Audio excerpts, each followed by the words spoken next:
How's it going, guys? My name is Zach with The Movie Castle, and today we're going to be continuing my Sharks of Summer series. Basically, at least once a week during the summer, I'm going to be covering a shark movie, and today we once again dive into the Meg A Shark collection. There's a lot of fun, cheesy movies on here, and I really want to get through all of them. Today we're going to be talking about Sharks in Venice, or is it singular shark in Venice? You see, there's an interesting discontinuity here. Some releases of this movie and some places where it's streaming refer to this movie as Shark Singular in Venice, and some releases refer to this as Shark Plural in Venice.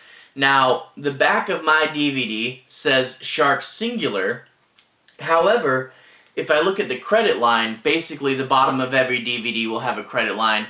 This should be the same as on the bottom of the poster, and this will tell you what the movie is officially called if there's any confusion. And according to the credit line, this is Sharks Plural in Venice, which makes sense because there's more than one shark. However, the movie's opening title card has it as singular, so can't we at least get the name of our movie consistent? I'm going to say Sharks with an S, plural. Anyway, Sharks in Venice from 2008. This is directed by Danny Lerner, who, if you guys have been keeping up with the Mega Shark Pack, he is the guy who directed Shark Zone, which we've already covered on here. So, Shark Zone, 2003, this is 2008. This is 5 years later from the same guy.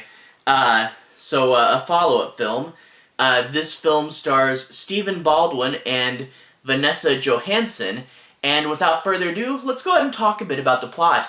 I'm not going to be doing any major spoilers, but I do want to say my piece on a few plot points and make sure you guys have a basic understanding as to what this movie's about. We open up with some divers, as always, and they're in a cave system deep beneath Venice. Now, they start to explore. They see signs of an ancient civilization and a sign in Latin reading something along the lines of, "Here lies the dead," or something like that. They go in, and all three divers are quickly eaten up by a shark there, and then we cut to our main character, Stephen Baldwin. He is informed that his father died during a dive. He's actually a university teacher, and he finds this out during the middle of one of his lectures, and he decides to go to Venice with his girlfriend to see what's going on and try to figure out how exactly his father died. He goes to the Venetian police, and they say, "Oh, your father died with his diver friends from a propeller. It was a boating accident," but of course he says this was no boating accident. He looks at the bodies and was really quickly able to tell that they were eaten by a shark.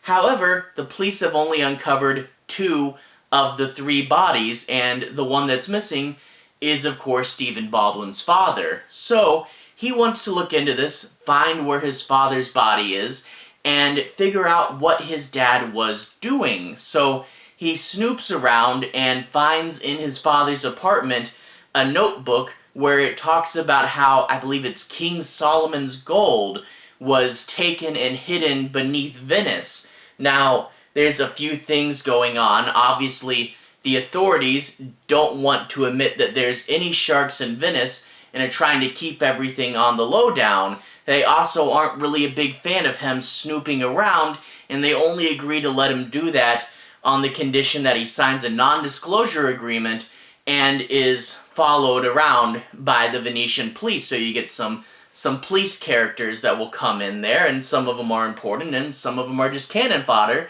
And to complicate things even further, it's not just the sharks, but there's a human antagonist. The gangster that we have learned previously had put his father up to the dive, wants the treasure for himself. It's valued at around 200 million, and he's going to fight to keep it for himself. So you have the police, you have the gangsters, you have the sharks, and it's all closing in on Stephen Baldwin and his girlfriend, and they have to figure out what exactly to do to survive this situation. And with that being said, let's go ahead and talk about the specifics.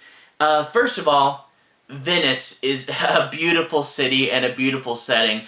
this is one of those movies that gets a lot of its pros from its setting, and it's really cool to see this city. I love Venice. You know, the canals, the streets are water. A perfect setting for a shark movie, but we'll get more into that in a second. Also, like I mentioned earlier, this does have a human element, which gives it something more to do. A gangster action element, which leads to a pretty cool chase scene through Venice towards the end of the movie, and also shakes up, you know, so it's not just a shark movie, it's also a shark action movie. And on top of that, the hidden tunnels under Venice leading to the treasure, you do get the occasional scene reminiscent of Indiana Jones. So there, not that Indiana Jones is a huge part of the movie, but it's definitely there and shakes things up a little bit. So it's an interesting enough setup. But there are a few things that we do have to mention. This is directed by the guy who directed Shark Zone, and once you know that, there are a few similarities that are a little too hard to ignore.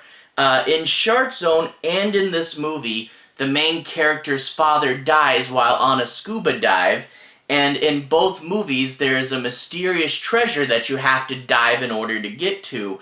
In both movies, the government is trying to cover up the shark activity and wants to keep the tourists coming to this location.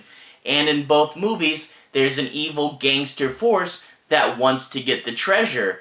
There's a lot of similarities to Shark Zone in this. The biggest difference is they changed the setting.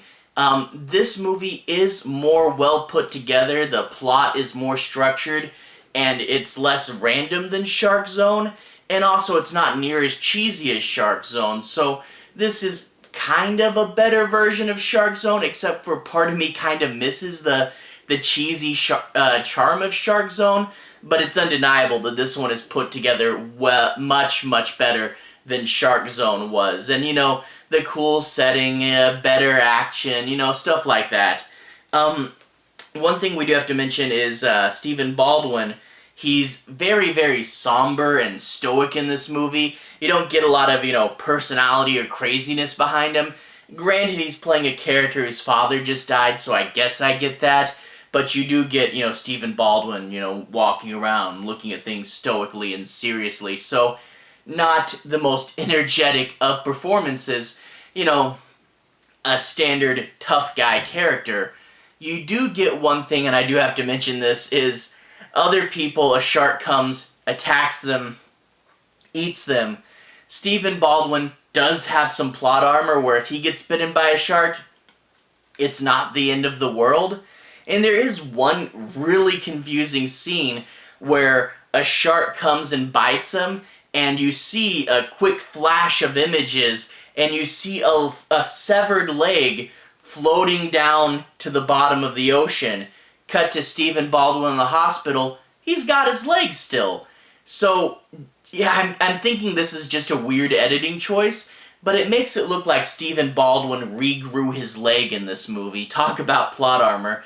But I think they were trying to make it big and traumatic and flashing back to other shark stuff. I mean, there's a shot when Stephen Baldwin, this scene happens in the caves where he's getting attacked, and there's a random shot of a shark busting through the side of a boat, which is totally out of context, so I don't know what's going on in this scene. And there are a few little things like that, a few little low-budget movie, just bits of weirdness. Stephen Baldwin's girlfriend buys a scarf, but she's wearing the scarf in a few shots before she buys it. There's also the scuba tanks, I mentioned this in Shark Zone as well, have radios in them when they clearly don't have radios in real life. It's clearly all ADR because there'd be no way you could fit a radio into these things. And you, of course, towards the end, get a cool shot of a shark growling, which as cool as sharks roaring is something that doesn't happen in real life. And I do want to mention, I'm not going to do a spoiler, but when you find out why there's sharks in Venice, it's a very, very dumb reason. It's one of those where you're like, wait, that's why? That makes so little sense. And at least they explained it, because I was wondering why there were sharks in Venice, and I wondered if they were going to address it, or if it'd just be like Shark Zone, where they're just sharks. But they do explain it, and props for explaining it, but the reason as to why there are sharks there is incredibly stupid. And also, let's go ahead and talk about the sharks specifically. This is a little later. You know, I talked about how Shark Zone from 2003 was pretty much pre-CGI. I mean, there was CGI around, obviously, in movies, but a low-budget movie couldn't get a hold of it as easy. This is 5 years later. There are a few of the more extreme moments have CGI. This is Sharks in Venice. Now, I was expecting a super cheesy movie, sharks jumping out of the canal getting people. And you do get a little bit of that, but it feels kind of like an afterthought. Sharks are primarily in the caves in regards to the plot, but there's like 2 or 3 murder vignettes of just random people in Venice getting attacked, and I think that might be because they knew they're like, oh dang, people expect the sharks to leap out of the canals, and that's where the CGI sharks is. It's nothing really in regards to the plot of the movie at all. It's just every now and then a CGI shark jumps and gets people. But in regards to the actual sharks and the actual plot, it is stock footage of sharks quickly intercut with the actors. But they did actually go through the trouble of building a shark head, so when the sharks actually attack them, they can actually interact with the sharks, which is a lot more effort than a lot of these low-budget movies do. So there is some interaction. I think they also had a shark fin that they could pull through the water too. So there is some interaction, but it's obviously, you know, stock footage of sharks intercut with real sharks. Your standard low-budget pre-CGI shark movie fare. But that being said, they did actually build the head, so props to them for that. And then you do get actual CGI sharks later on for the more extreme stuff. So kind of an interesting middle ground piece there, but between the two styles. You know, you can see this is kind of like a bridge to when they would eventually do just all CGI. But anyway, yeah, don't expect wacky zaniness in regards to the sharks. The movie's still kind of cheesy, but, you know, don't expect what you would get from a movie nowadays where sharks would just be leaping out of the canal constantly. It's not that. So anyway, this movie is fun enough. It's not anything great or anything special. It really does have a lot of low-budget shark movie flaws. It's more clean and put together than Shark Zone, even if a lot of the movie copies from Shark Zone. And what it does good enough. It's just nothing super special, but it does have a few new ideas and a few cool elements and a really good setting. Overall, I'd classify this once again as a lazy Saturday afternoon shark movie. Nothing to go big and out of your way for, but if you want to really relax and turn on some shark action movie, this is a good enough one, even if it's not super great or super unique. It is a fun, low-budget shark movie, and that being said, it's cool enough. Anyway, to everyone who's watched so far, thank you for watching. To everyone who's liked and subscribed, thank you. I'll put a relevant playlist on the bottom if you guys want to see more. You can click there and see more. Anyway, have a good day. I'll see you guys again very, very soon. Relevant playlist on the bottom. Have a good day now.